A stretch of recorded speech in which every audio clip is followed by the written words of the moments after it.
Today we have a very important topic, financial literacy, prepared by Jacob sir.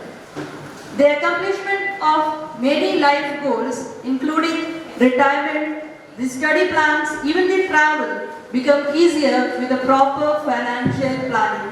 So, to elaborate more, I would request Jacob sir and welcome Jacob sir to the dais to continue with his presentation.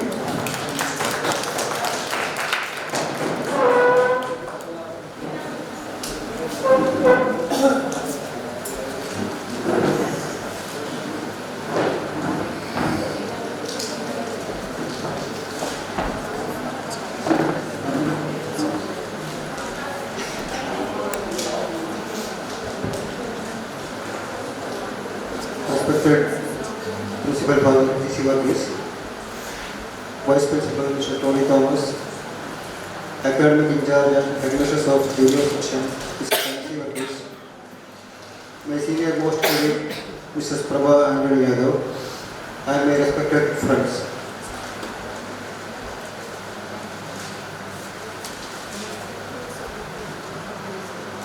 Today I am highly privileged to stand before you people for an in-house training on the topic financial literacy.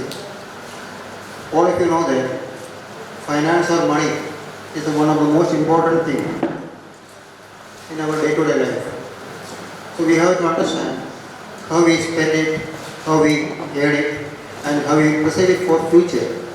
So that's all about the financial literacy. So before starting the program,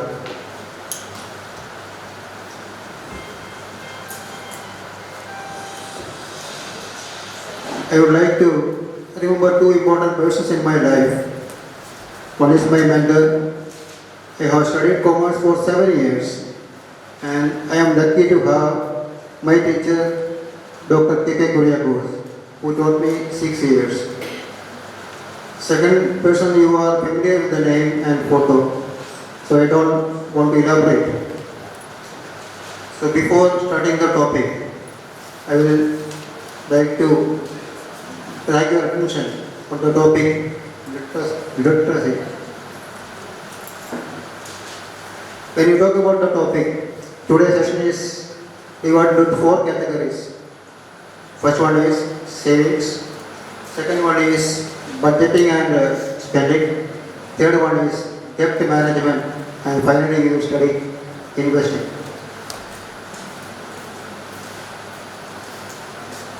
So when we talk about saving, personal finance management has got 5 different heads for income saving. Or we can say that from the tax point of view, people can earn money in 5 different headings. They are income from salaries, income from house property, income from capital gain, and business income, and there are certain income which will not classify into any of the 4 categories. They are known as income from other sources. So first category, you all of you know, income from salary. When a person will do the job in an organization, at the end of the month, he gets certain remuneration. It's known as salary. So for the 12 months, he will be or she will be doing the job and getting the salary. That is his or her main income.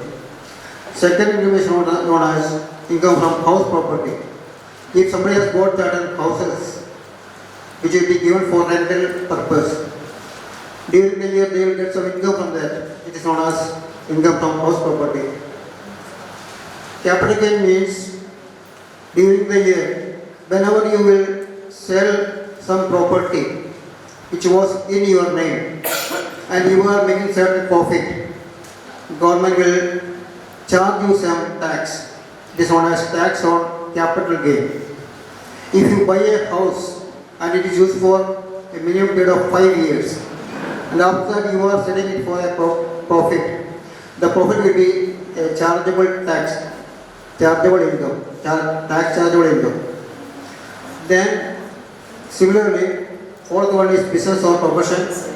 Business means any activity which is done for the purpose of making profit. There also government will charge you a certain rate of income tax. And finally we have got other sources. Other sources means there are certain incomes which you will not be able to identify. For example, Mr. X is a person who is till the date he has not charged any tax or he is not submitting any income tax return. But in a financial year he has got a lottery of rupees 1 crore.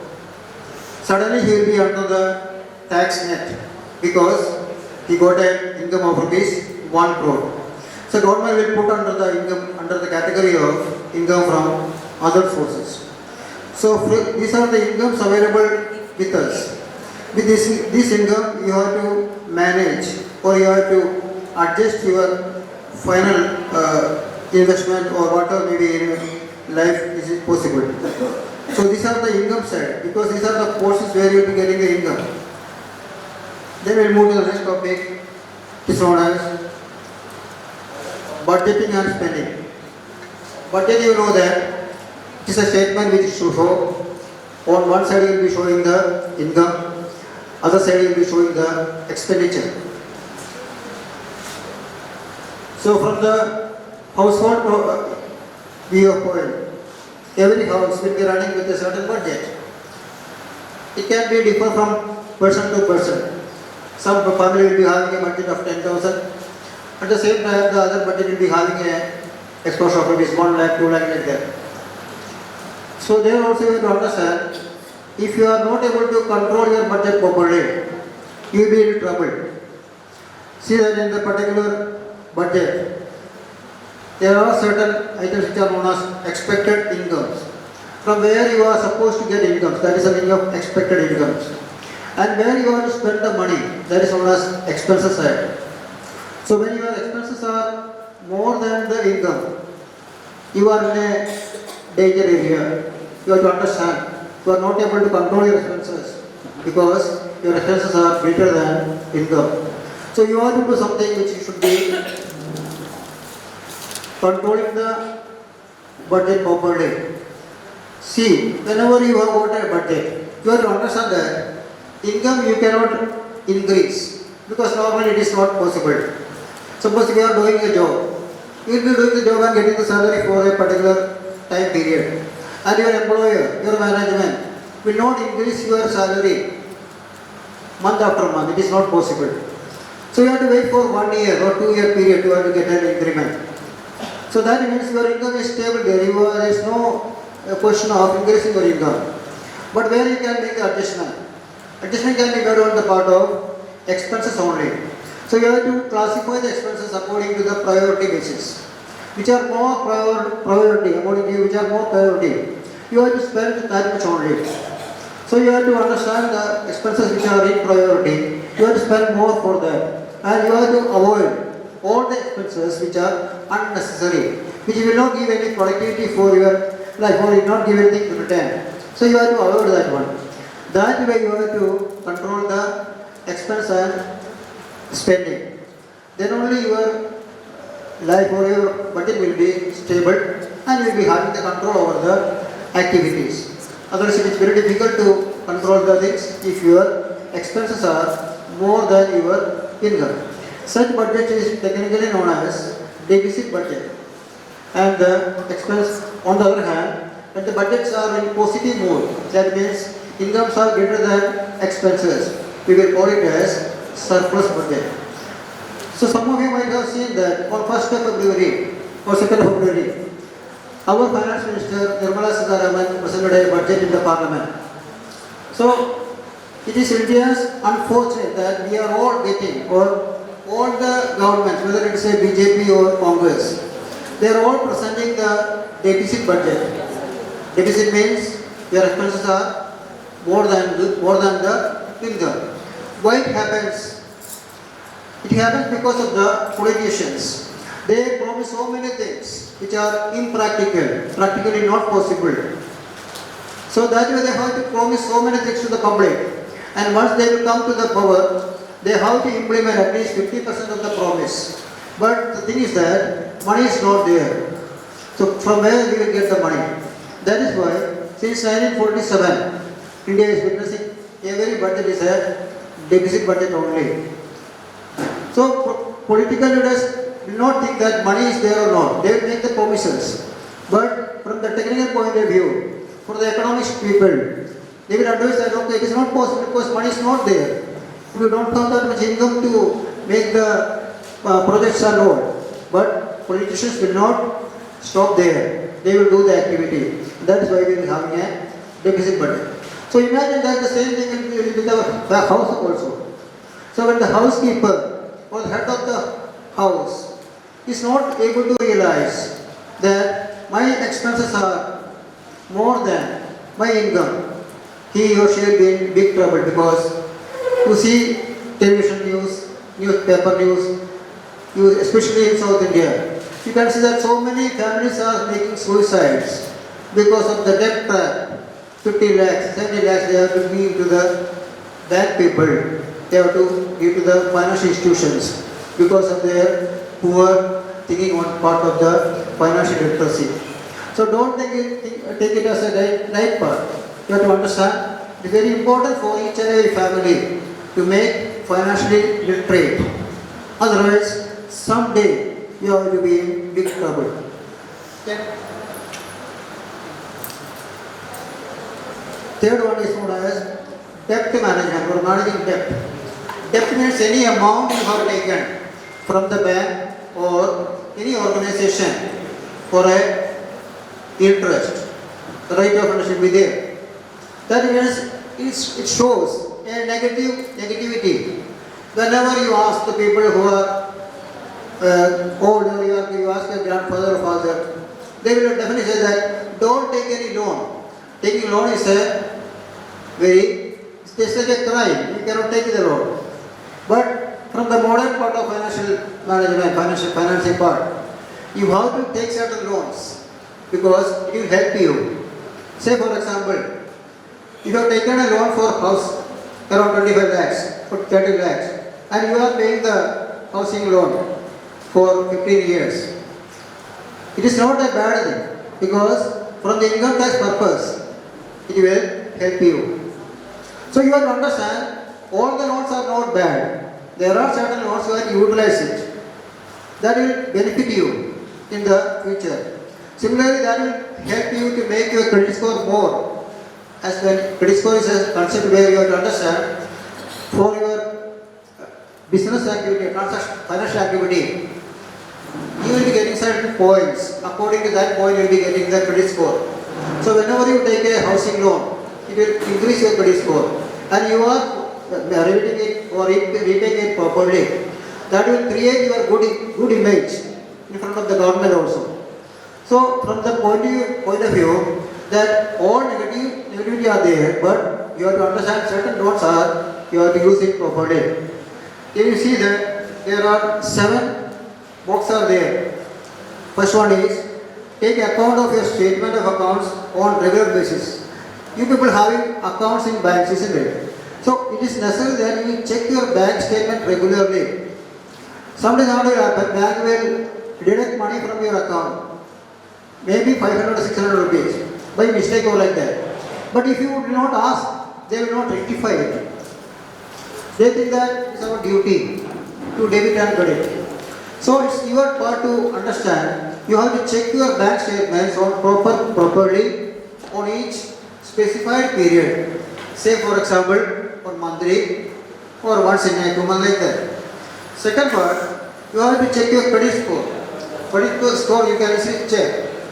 We have got so many websites nowadays. One so it is policybazaar.com. There you can check your credit score. 600, 700, 800 like that. So you when check the credit score, you'll be having an idea in front of the society or in front of the government, what is my image as far as credit is concerned. Third one is, look for opportunities for consolidation.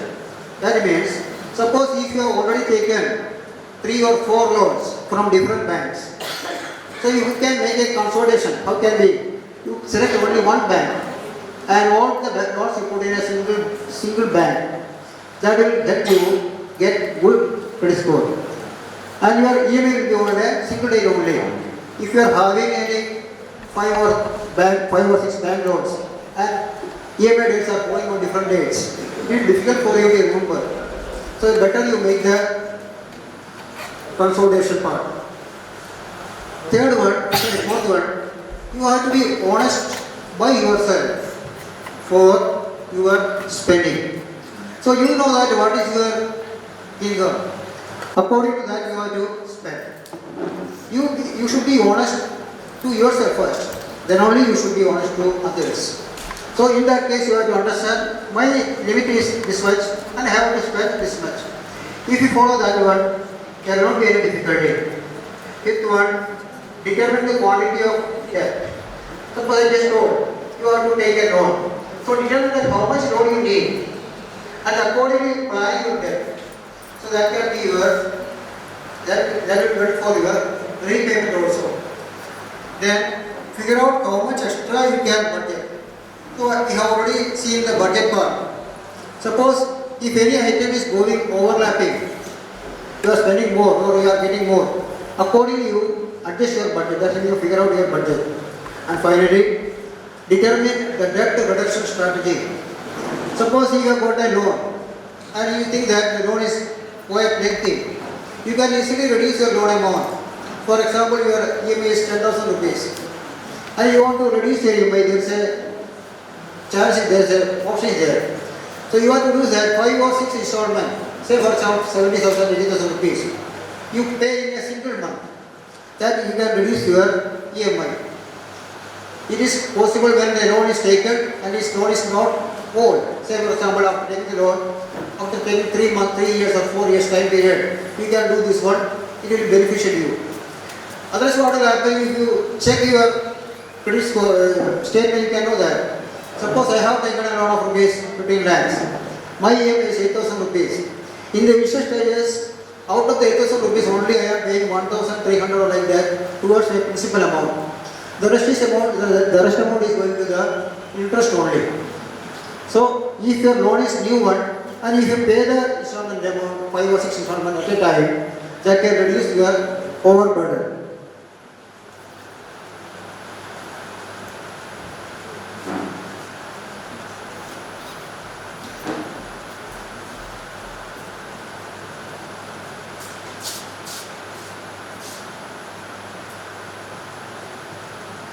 Then before starting the fourth stage, we will see one video. को हम एक example से समझते हैं। तो चलिए Sensex और Nifty को हम एक example. So before that I explain, nowadays people are investing in financial market on large scale basis. So people are curious about what is Sensex or what is Nifty. So these are the two important things which are nowadays very common. People will ask you, what about the Nifty or what about the Sensex? How much percentage was up or down? So for getting you some idea, you can see this video. समझते हैं, मैं आपको एक analogy देता हूँ। मान लीजिए आपकी तबीयत खराब हो जाती है, तो आप डॉक्टर के पास जाते हैं। डॉक्टर आपका टेम्परेचर लेता है, ब्लड प्रेशर चेक करता है, या फिर हो सकता है आपको ब्लड रिपोर्ट लाने के लिए कहे, आपके ब्लड सैंपल्स चेक करने को कहे। तो ये सारे पैरामीटर से या मेट्रिक से उसको पता चल जाता है कि आपकी हेल्थ कैसी है। सिमिलरली अगर आप किसी कंट्री की इकोनॉमी की हेल्थ पता लगाना चाहते हैं, तो आप उस कंट्री की स्टॉक मार्केट्स को ट्रैक कर सकते हैं। अब स्टॉक मार्केट्स को कैसे ट्रैक किया जाता है? अगर हम इंडिया की बात करें, तो आप सेंसेक्स और निफ्टी से स्टॉक मार्केट्स को ट्रैक कर सकते हैं। इंडिया के अंदर सेंसेक्स और निफ्टी दो मेजर स्टॉक मार्केट के इंडेक्सेस हैं। अब दो मेजर स्टॉक एक्सचेंजेस कौन से हैं इंडिया में? Sensex basically Bombay stock exchange का मेजर इंडेक्स है, और नेशनल स्टॉक एक्सचेंज का जो मेजर इंडेक्स है उसे हम निफ्टी कहते हैं। सेंसेक्स बेसिकली सेंसिटिव इंडेक्स की शॉर्ट फॉर्म है, और निफ्टी नेशनल 50 का शॉर्ट फॉर्म है। अब देखिए, बॉम्बे स्टॉक एक्सचेंज के ऊपर टोटल 5000 से भी ज्यादा कंपनीज लिस्टेड हैं, और नेशनल स्टॉक एक्सचेंज के ऊपर 1600 से भी ज्यादा कंपनीज लिस्टेड हैं। तो अब आप 5000 की 5000 कंपनीज को तो ट्रैक नहीं कर सकते अगर आपको इकोनॉमी की हेल्थ पता लगानी है, तो राइट। तो आप क्या करेंगे, एक पर्टिकुलर इंडेक्स को फॉलो करेंगे। तो सेंसेक्स जो है वो टॉप 30 कंपनीज का इंडेक्स होता है। बॉम्बे स्टॉक एक्सचेंज के ऊपर जितनी भी कंपनीज लिस्टेड हैं, उसमें से जो टॉप 30 कंपनीज ये बॉम्बे स्टॉक एक्सचेंज सेलेक्ट करता है, उसका ये इंडेक्स होता है। अब सेंसेक्स के अंदर आप ये जो टॉप 30 कंपनीज है ये कैसे सेलेक्ट की जाती हैं? ये फ्री फ्लोट मार्केट कैपिटलाइजेशन के हिसाब से सेलेक्ट की जाती हैं, जिसके अंदर सारे सेक्टर्स को रिप्रेजेंट किया जाता है और हर सेक्टर के मार्केट लीडर कंपनीज होती हैं, बड़ी-बड़ी कंपनीज होती हैं, टर्नओवर के हिसाब से उनको सेलेक्ट किया जाता है। सिमिलरली निफ्टी के अंदर टॉप 50 कंपनीज को सेलेक्ट किया जाता है। इन 1600 कंपनीज में जितनी भी कंपनीज लिस्टेड है नेशनल स्टॉक एक्सचेंज के ऊपर, उनमें से टॉप 50 कंपनीज को सेलेक्ट किया जाता है। तो निफ्टी टॉप 50 कंपनीज का इंडेक्स है, सेंसेक्स टॉप 30 कंपनीज का इंडेक्स है। बेस ईयर की बात करते हैं। अब देखिए सेंसेक्स आपने सुना होगा कि 30,000 चल रहा है, 35,000 चल रहा है, लेकिन ये शुरू कब हुआ था, इसकी स्टार्टिंग फिगर कितनी थी, तो वो हमें बेस ईयर से पता चलती है। सेंसेक्स 1978-79 में पहली बार स्टार्ट हुआ था, बेस ईयर इसका 78-79 माना जाता है, और जब इसकी वैल्यू 100 रखी गई थी।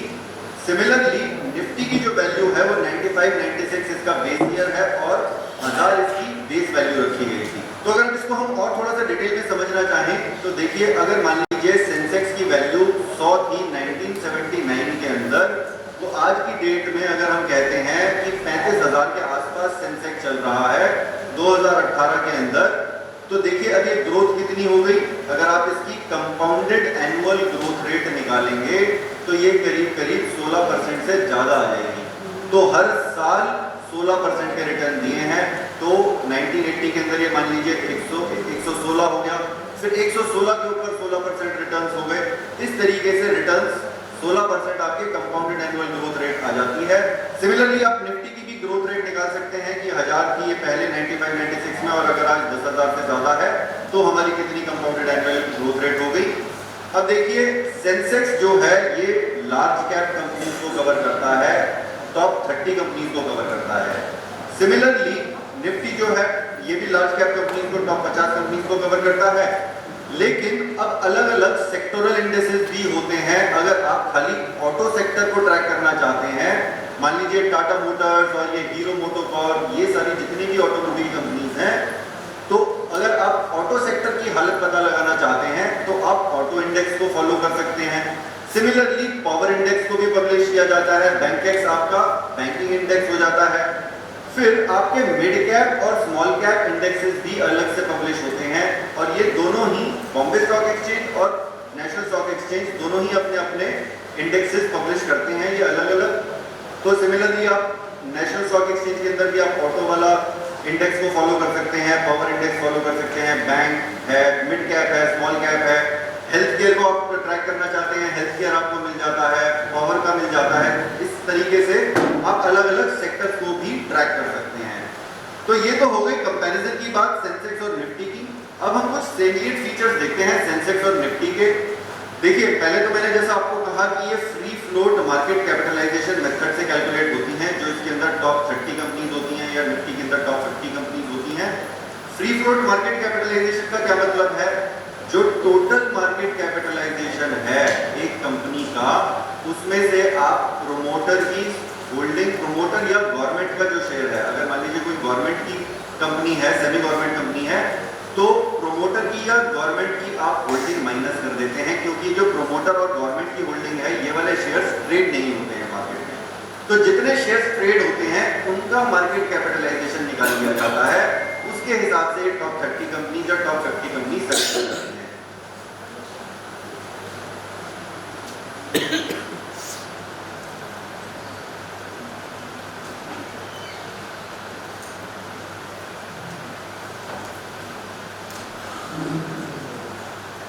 So before going for the investing process, see that there is a golden rule for investing. Whenever you want to put your money, 3 rules are very important. First one is your money should be safe enough. Second one is that you should be having certain rate of return which is should be decent one. Third one is that there should be liquidity. Safety means once you spend your money, once you invest your money, you should get your 100% return after the time period of investment. That's the meaning of safety. Return means return you have to understand, you have to invest your money and you will be expecting a certain rate, it should not be very nominal, minimum. So that should be a decent one. That is the meaning of rate of return should be a decent one. And finally, there should be liquidity. Now, my question is that suppose if you are given certain money, say for example 1 lakh or 10 lakh rupees, where you will be investing? My question is that where people will invest the money? Suppose you have got 10 lakh rupees and you are invest for 1 year.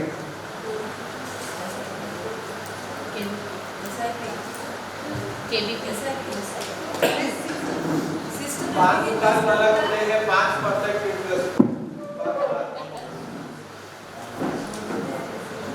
खुलने का capacity होना चाहिए 5% per month towards shopping कर 5% per month. 5% per month. 50% है Any other answer? Further?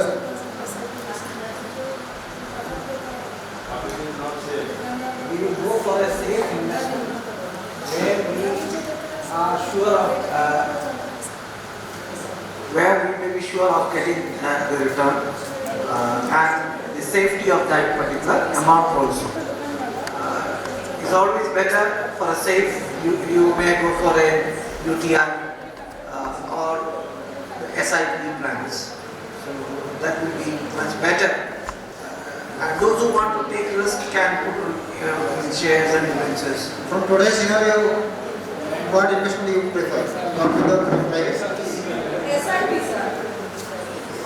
SIP is SIP and SIP father, and my question is, the SIP is not by private sector organization as well as government sector.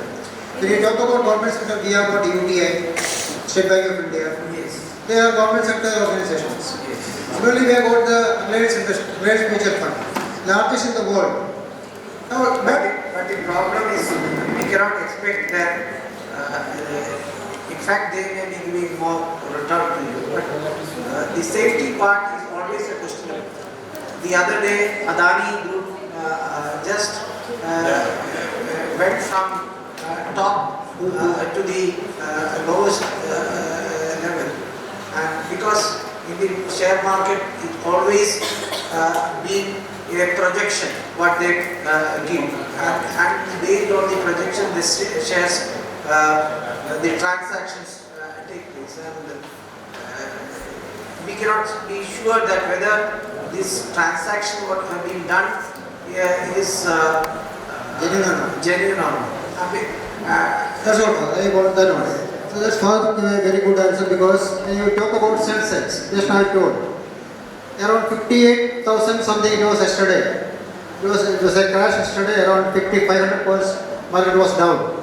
So 58,000 means it's not any government picture, government value.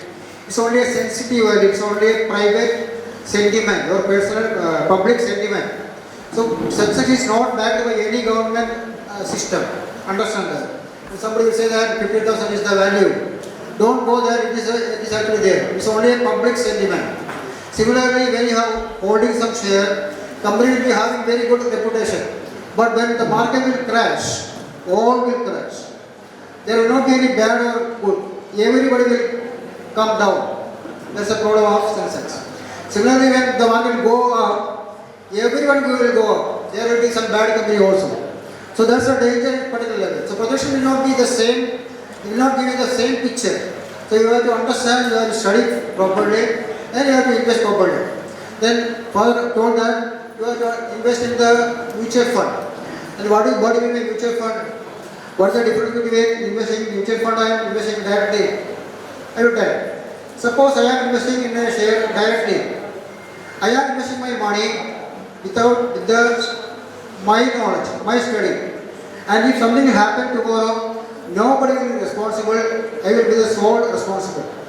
But what mutual funds are doing, they are collecting the money from all parts of the country, and they are putting the people who are highly qualified, chartered accountants, MBA finance, CMAs, CAs, etc., to study the companies which are listed in Bombay Stock Exchange or NSE.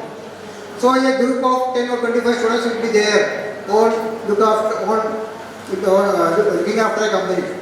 So whenever there is a change in the pattern or like that, they will do that and they will suggest their board of directors, please buy this share. After 5 years, this price will be double or 4 times like that. So there's a safety part on your part. So that's the meaning of investing in the mutual fund. When you invest in mutual fund, at least your principal amount will be there. You are not getting damage to that amount. Clear? So my advice is that we have got a different advice. Now we will see what are the options available for investors in India. First one you can see on the board, it is real estate. Real estate, you know that you have to put money in your land and building, isn't it? Real estate is always appreciable item because very simple concept is there.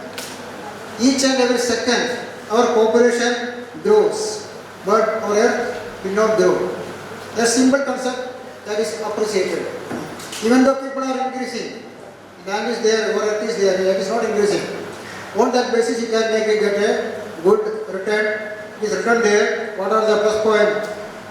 Steady source of income. Your income will be a constant. Provide ample liquidity. Whenever you want to sell, the property is not that much bigger, you can sell it properly. Power of leverage. Whenever you want to change the investment, the facility is available. Expected rate of return is around 25%. When you go to metro city, it can be more than 100%. Second one, point number 2, people can invest in gold. Gold investment is nowadays becoming more safer as well as more profitable. Again, you have to understand, only in India gold is having that much value because throughout the world, India is the largest consumer, not the producer.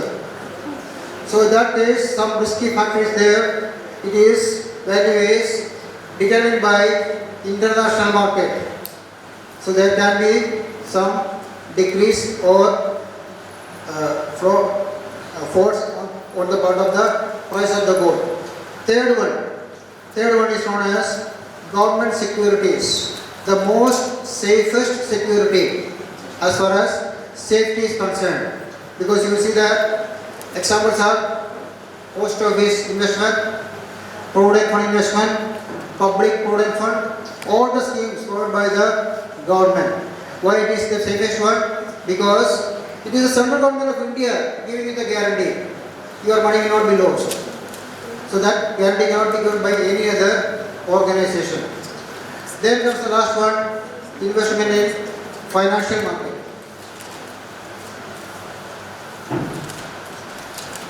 When you come to that part, you will understand nowadays so many apps are available. Isn't it on the phone? Students studying in class 10, 11, 12, they are investing in share market. Why? Because apps will show everything. Isn't it? We can buy a share with rupees 5 or 10, possible. So that is possible, but when it becomes a craze or when you go beyond the particular limit, that will disturb you. So my advice is that whenever you want to invest properly through a proper broker, through a proper banker. That should be my advice. Again, from this particular all the options, financial market provides the largest return. Minimum of 16-17% return they will get. You have just seen the particular video. And in 78-79, Bombay Stock Exchange started the concept of Sensex. It was the value of rupees 100 only, but yesterday it was 59 or 58,000 rupees. That 100 rupee became 58,000 in particular these much years. So calculation shows that it's a return of around 16 to 17% compound rate of return they will be giving. Then he is going to show one video which will show there was a scam in the share market in 1992. A person called Harshad Mehta. made the scam. He was a commerce graduate and was able to seduce so many managers from the State Bank of India group and so many banks. And all the bank people, they invested government money into the share market. And finally, he was caught and he was died in the central jail. Just see the particular video.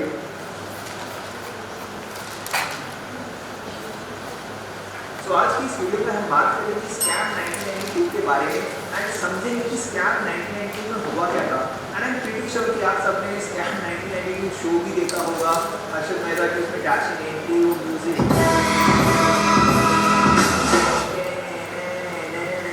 ये सबने देखा है, सबने सुना है, but बहुत कम लोगों को एक्चुअली पता है स्कैम था क्या, स्कैम में हुआ क्या था। एंड मैंने रिसेंटली बुक पढ़ी द स्कैम, जो कि स्कैम 1992 के ऊपर ही है।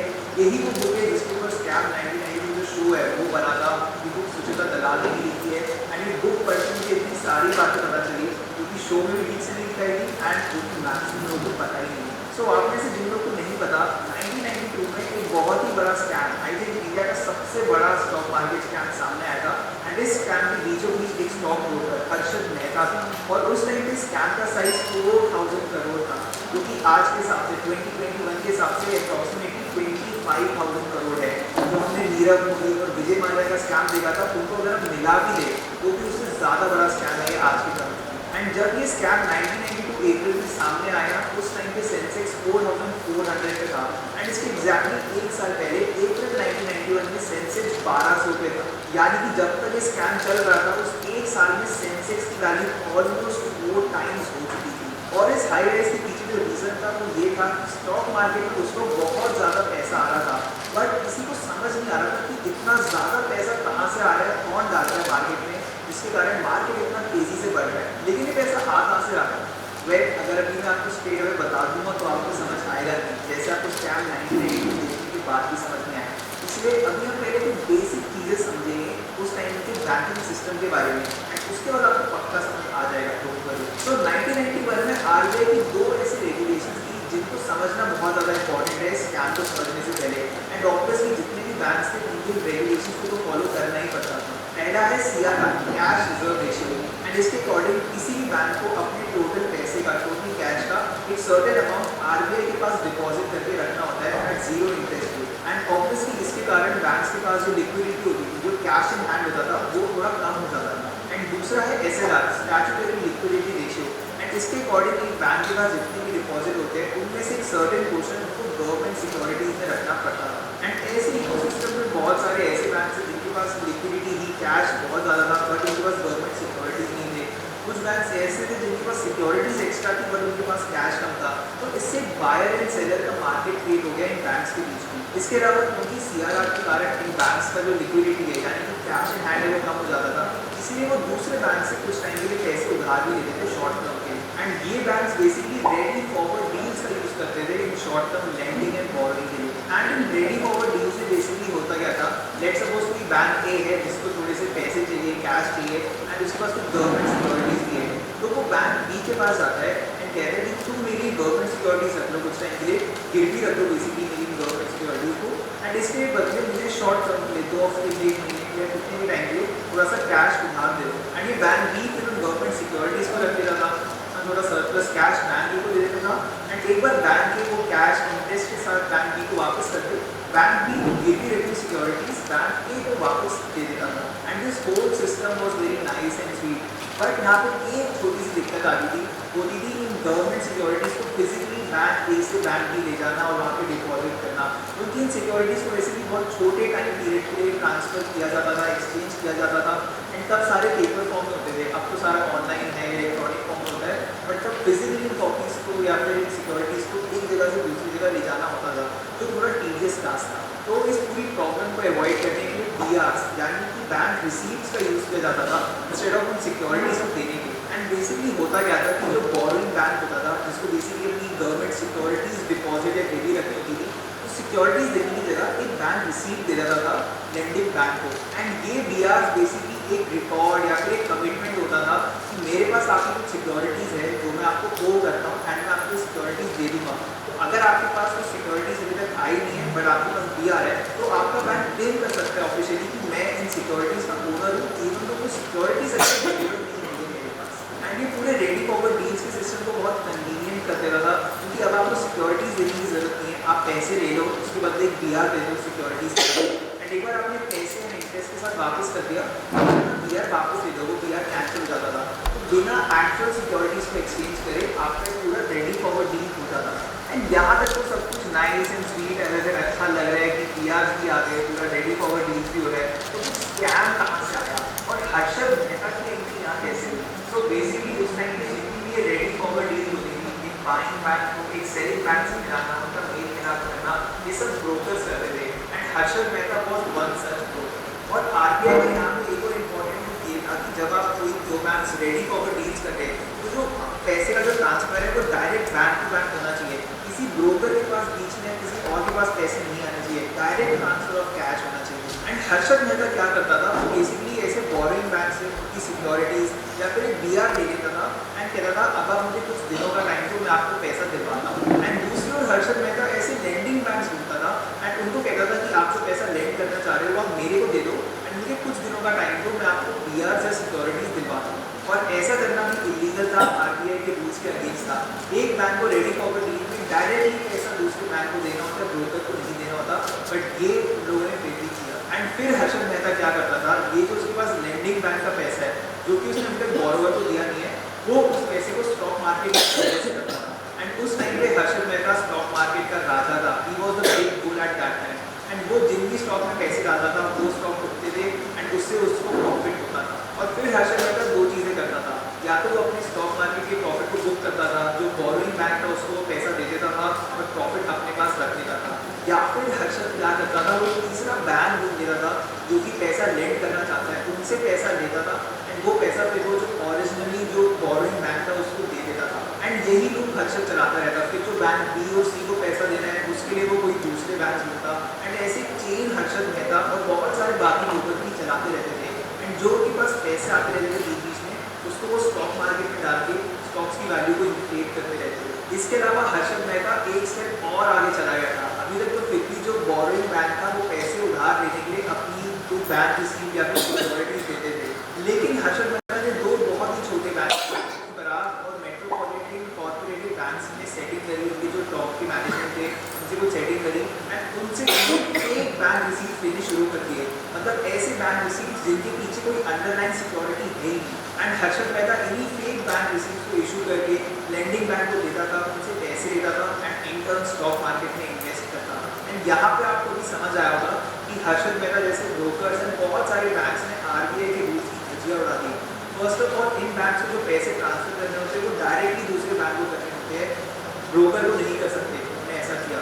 सेकेंडली वो लोग BR इशू करने लगते हैं, उनके पास जो अंडरलाइन सिक्योरिटी नहीं थी उसके बिना उन्होंने अपने बैंक रिसीव बनाया और इशू करके ये बोल दिया कि हमारे पास तो सिक्योरिटीज़ है, हम आपको दे देंगे। एंड इन सब चीज़ों के कारण ये पैसा जो बैंक का पैसा था वो स्टॉक मार्केट में जाता गया इलीगल तरीके से एंड स्टॉक मार्केट की प्राइसेस बढ़ते रहे। एक साल में जैसे कि मैंने कहा 4x हो गया था सेंसेक्स एंड कुछ इसी तरह 1992 का स्कैम बनता गया, स्टॉक मार्केट तेजी से बढ़ता रहा जब तक इस स्कैम ऑब्वियसली सामने नहीं आया था।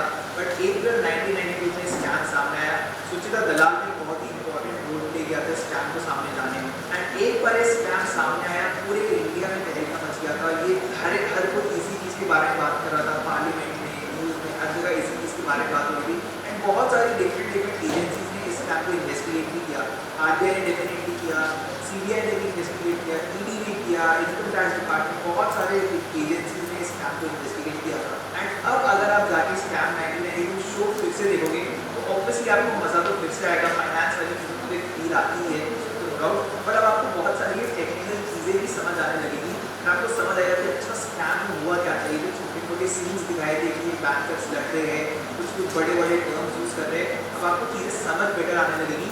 स्कैम, फाइनेंशियल स्कैम और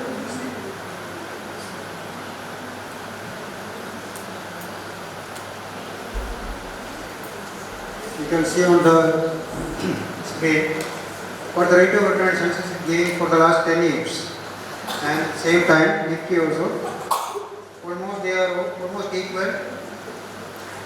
This much rate of return nobody can give nowadays. is that in 2020-21, there's an increase of return of 68%, isn't it? So this is due to because of the COVID situation. So many companies made the profit in the COVID situation that get the Sensex to get that particular rate of return. You can see that you can see an average of 16-18% every year. This Sensex can offer. And these are the companies which are known as Sensex share. You have to understand, in India, business is classified into different sectors. From the each and every sector, 1, 2, 3, 4 position will be taken for the creation of Sensex. Then it is created. It is just like a topic is in class 11. Index number is an index number created on the basis of 1977-78, where base value is rupees 100. On that basis, the management of the Sensex will decide who will be the or which will be the share which are in the particular Sensex group. You have to understand, each and every sector will come there. You see the first company, Asian Paints, is coming from the paint industry. Then Bajaj Finance coming from the finance sector. Then Infosys coming from the IT sector. HDFC Bank coming from the bank sector, like that. Similarly,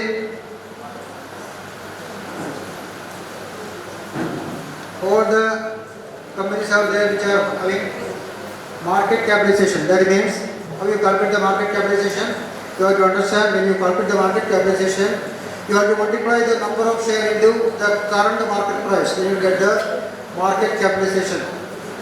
Then similarly, NSE, National Stock Exchange, also created a index number which is known as Nifty. Nifty simply means NSE's best 50. So when BSE introduced 30 share, NSE has gone one step further. They created 50 share index which is known as Nifty. So we can explain the particular financial market concept by showing a video. Just see the video. अगर suppose एक vegetable market में कोई बहुत बड़ा खरीदार आ जाए और वो market से सारे टमाटर उठा ले और उसे धीरे-धीरे अपनी शॉप से market में बेचे, तो इससे क्या होगा?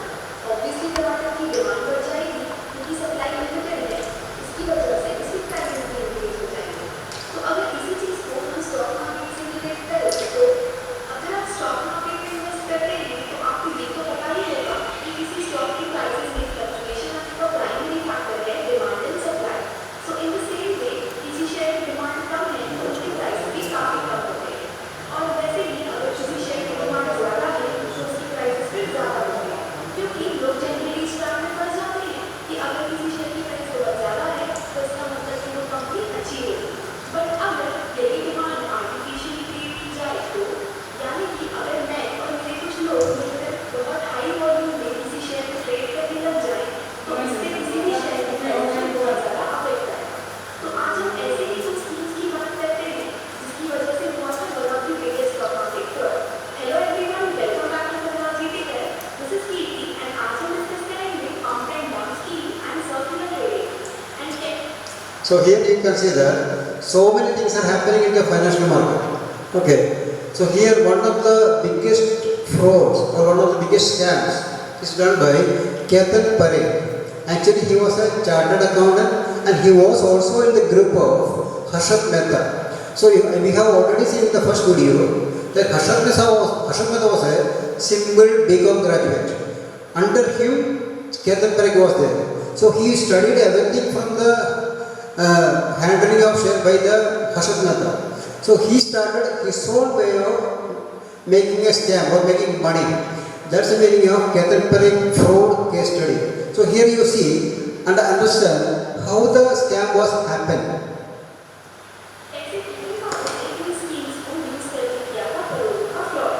बेसिकली अगर कुछ लोग भी एक पर्टिकुलर कंपनी में 20-30% इन्वेस्ट करके उसकी शेयर प्राइस इंक्रीज यानी कि पंप कर देते हैं और इस शेयर को देख के बाकी के इन्वेस्टर्स भी इसमें इन्वेस्ट करते हैं, और जब एक बार प्राइसेस अपने हाई लेवल पे हो तो वो 20-30% स्टेक होल्ड करने वाले लोग अपने प्रॉफिट को बुक करके इस शेयर को डाल यानी कि एग्जिट कर देते हैं।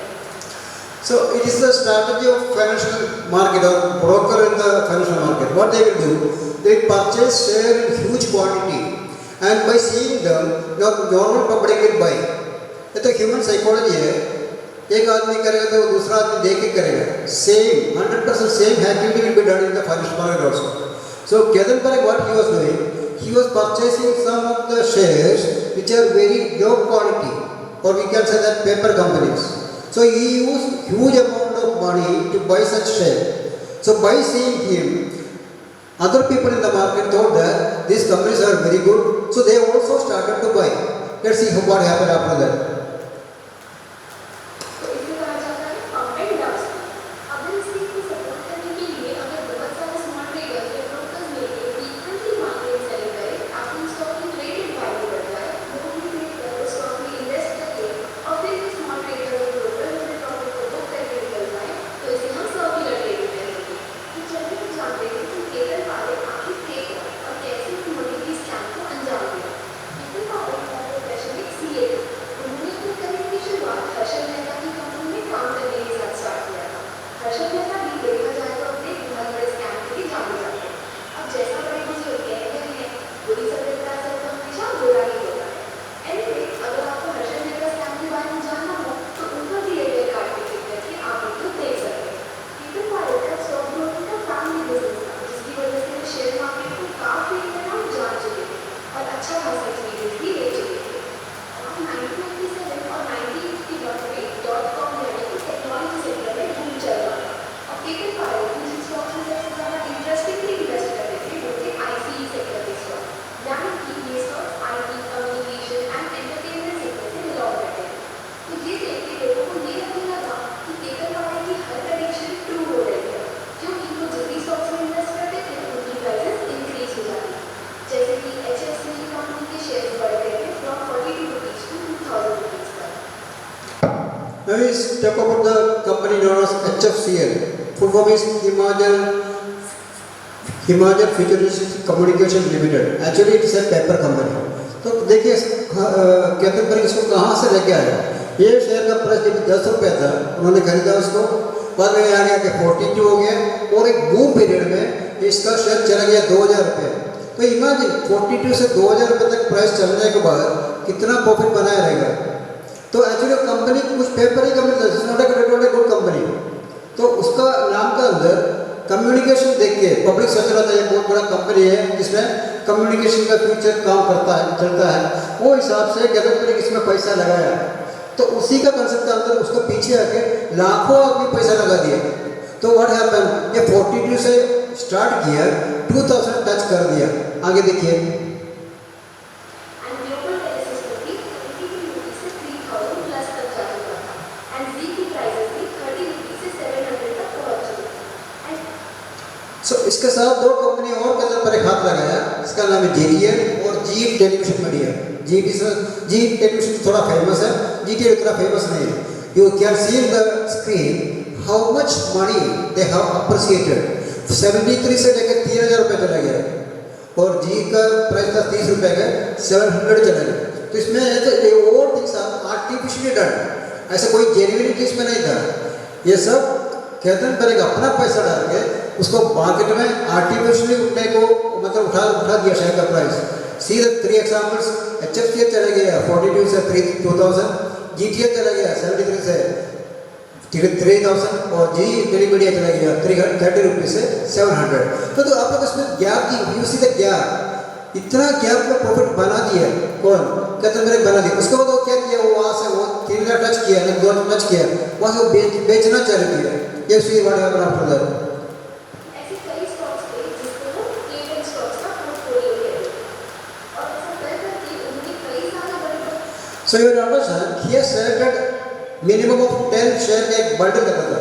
दैट वो जमाना में इतना मीडिया नहीं था वो टाइम में, फिर भी it is known as Ketan share, इसको बोलते हैं केटन शेयर से माना जाता था। तो इट इज अस्यूम्ड जो मैं आदमी बोलता था कि भी आपका पैसा केटन शेयर में है, आपको डरना नहीं है, बिकॉज ऑफ शेयर का प्राइस हमेशा ऊपर ही रहेगा। That is psychology. बड़े इन्वेस्टर्स का ट्रस्ट क्रिएट कर लिया था, प्लस उन्होंने अपनी फर्म भी स्टार्ट कर दी एंड बहुत सी कंपनीज के प्रमोटर्स अपने शेयर्स की प्राइसेस को आर्टिफिशियली बढ़ाने के लिए केटन को funds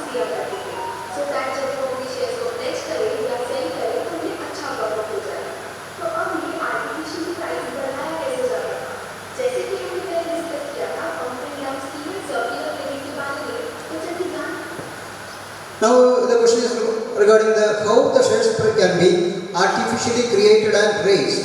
So in the share market, two schemes are there, which is known as pump and dump scheme. One, second one is known as circular trading.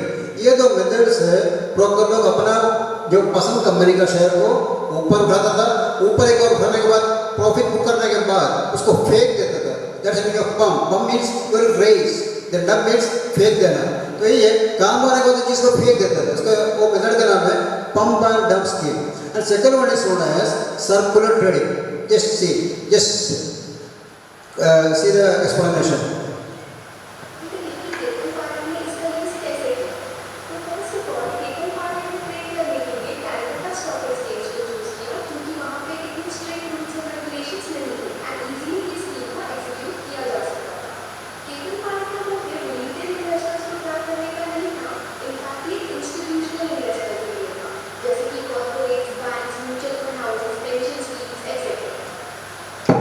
See, these are the major players in the share market. One is retail investors. इसमें क्या होता है, retail investors को ज़्यादा idea रहता नहीं है, वो कोई भी एक ग्रुप को फॉलो करता है. तो कैदर ब्रेक वॉज वेरी क्लेवर. वो क्या किया, रिटेल इन्वेस्टर को छोड़ ही दिया. वो बोला ठीक है, हमको उसमें हाथ लगाना नहीं है. I will make the profit on the other side, which is other side, which is known as institutional investors. They include corporate companies, banks, mutual funds and pension fund. इसमें से बहुत करोड़ों का पैसा फंड रहता था. So he knows that. तो जब ये कंपनी म्यूचुअल फंड आके शेयर लेता है, वो एक शेयर तो नहीं खरीदेगा, 1 करोड़ नहीं तो 2 करोड़ शेयर एक साथ खरीदेगा. तो उसमें क्या होता है, पूरा मार्केट में उसका इन्फ्लुएंस बढ़ जाता है. When you buy 10 crore share कोई कंपनी का, इमीडिएटली शेयर का प्राइस ऊपर जाता है. Similarly, when you sell the share in huge quantity, say for example 5 crores, 6 crore, वो शेयर का प्राइस एकदम जेबी में आ जाता था. That was the situation.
So he is a qualified chartered accountant. How he can manipulate the things? He not only manipulates the share market but also the banks of cooperative society, cooperative sector.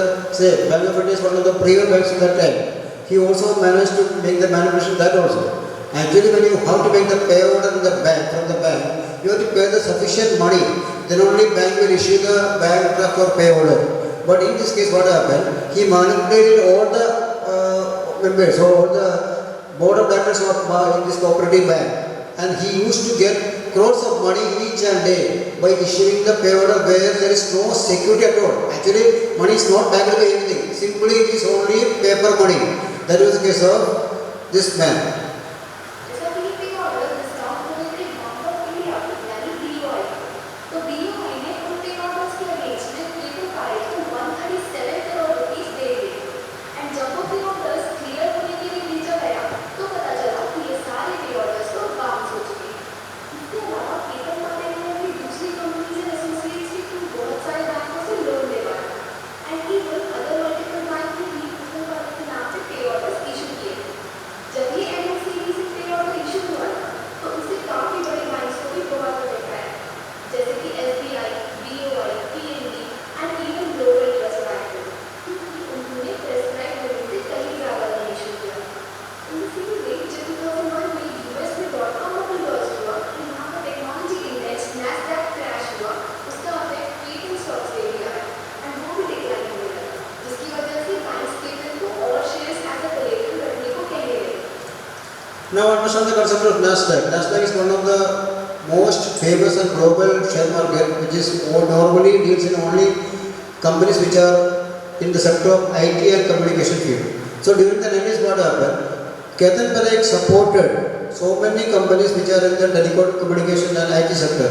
But out of that, around 50% companies were they are only showing on the paper that they are IT sector companies. Actually, they are all paper companies. So this man bought the shares of all these paper companies. And during that time, what used to happen is that US market will start 6 PM in Indian Standard Time. वो market start होता था 6 बजे शाम को, अभी भी है. Then it will end up around 11:30 में बंद हो जाता था. तो what used to happen that America में नास्डैक का जो इंडेक्स है वो 100 पॉइंट बढ़ गया तो इंडिया में अगला दिन सेंसेक्स बढ़ेगा 200 पॉइंट. इसका एक रिलेशन हो जाता था. मतलब अमेरिका में मार्केट अच्छा चला तो people use to believe that market बहुत अच्छा है और इंडिया में उसको डबल कर देगा. तो देखिए केटन शेयर का यही खासियत था, they don't have any proper backup. We used to teach that when your financial statements are not correct, so you cannot survive for a long period of time. Still, we used to advise the students or people who want to invest. First thing is that you have to study the financials of the company. Financial means how much ability your company has got when a problem will come. You have got the money, you have got the resources, so that the company will stay for a long period of time. So what here the man's motive was only to make money. So he did not believe in financials of any company. Actually, he is a chartered accountant, but he knows that okay, these companies are big, but he gave the importance to the money, and his purpose was only making money. So he forgot all about the financial aspect and all, and that is why he has to face the final blow from the government as well as NSE. या फिर borrowed amount को return करने को कहा गया जिसकी वजह से जो institutional investors थे जैसे कि UTI म्यूचुअल फंड हाउसेस को काफी बड़ा लॉस हुआ क्योंकि उन्होंने पेटेंट स्टॉक्स में हेवी इन्वेस्टमेंट कर रखा था। इस लॉस के कारण सारे इन्वेस्टर्स पेटेंट स्टॉक्स को सेल करने लगे जिसके कारण केतन को लिक्विडिटी क्राइसिस फेस करनी पड़ी एंड जो ब्रोकर्स कोलकाता स्टॉक एक्सचेंज पे केतन के ग्राहक के स्टॉक्स को होल्ड करके रखे थे उन्होंने भी सेल करना स्टार्ट कर दिया जिससे मार्केट क्रैश हुआ एंड काफी लिक्विडिटी भी आ गई एंड रीटेल इन्वेस्टर्स को अराउंड 2000 करोड़ का लॉस हुआ। इसी तरीके से जब गवर्नमेंट ने इन्वेस्टिगेशन किया तब पता चला कि वो पे ऑर्डर्स विदाउट सफिशिएंट कोलेटरल के थ्रू इशू किया गया एंड जो भी थोड़े बहुत शेयर्स एमएनसीबी के पास प्लेज थे उनकी वैल्यू ऑलरेडी डिक्रीज हो चुकी थी जिसके कारण एमएनसीबी अपने आप को डिफेंड नहीं कर पाई एंड आरबीआई ने उसे डिफॉल्टर अनाउंस कर दिया। साथ ही पेपर को भी गलत तरीकों से ट्रेडिंग करने की वजह से एंड बैंकिंग सिस्टम को वायलेट करने के लिए अरेस्ट किया गया एंड उसे 15 साल के लिए स्टॉक्स में इन्वेस्टमेंट करने से बैन कर दिया गया। बट ऐसे कुछ न्यूज़ है कि पेपर के कुछ ब्रोकर्स आज भी उसके बिहाफ में इन्वेस्ट करते हैं। ये सारे स्कैम्स बैक टू बैक होने के कारण इंडिया के banking system and stock exchange पे काफी सवाल उठाए गए। So this is what happened when a person is highly qualified financial literacy. When we talk about financial literacy, we used to say that it's not about the chartered accountant or financial experts, but also for the normal people. So here the person is highly qualified. He used to play with crores of money, but ultimately what happened? He did not have the particular literacy. So he has to face the ultimate action from the government of India. So that's all about regarding the Ketanpare scam which happened during the 1990s. So people used to buy shares by seeing others what they are doing. That should not be. When you want to invest, you have to understand your financial security, financial study should be more proper and safe. Otherwise, your money will be lost. So that's what about regarding the Ketanpare scam. I hope you understood. So that's all from my part. So actually financial literacy is a very big part. It's very difficult to explain in 1 hour, it is not possible. But we have got the time limit, so I have to conclude this one. From my point of view, I will thank Father Registry Varghese, Principal of the school, management of the school for providing me the chance, supporting staff, Amit sir, Suman, all of you. They have created all these particular things for me. Thank you very much, teachers. Thank you so much.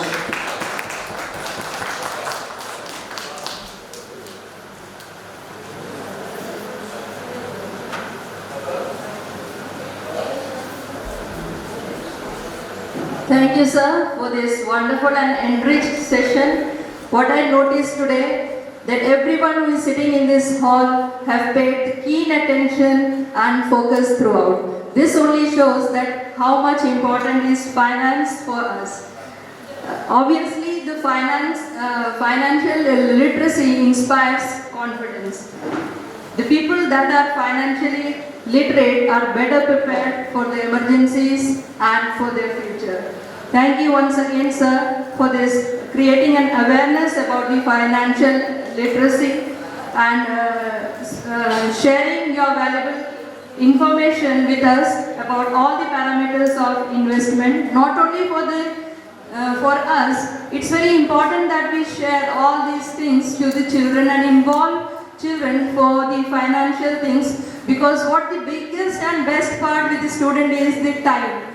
The more time they spend, they will get more profit. So once again, thank you, sir, for taking this very much important topic and creating an awareness about the financial literacy. Thank you, teacher, for your participation. Kindly fill the attendance. Kindly mark your attendance and fill the feedback form. Thank you, everyone. Have a wonderful day.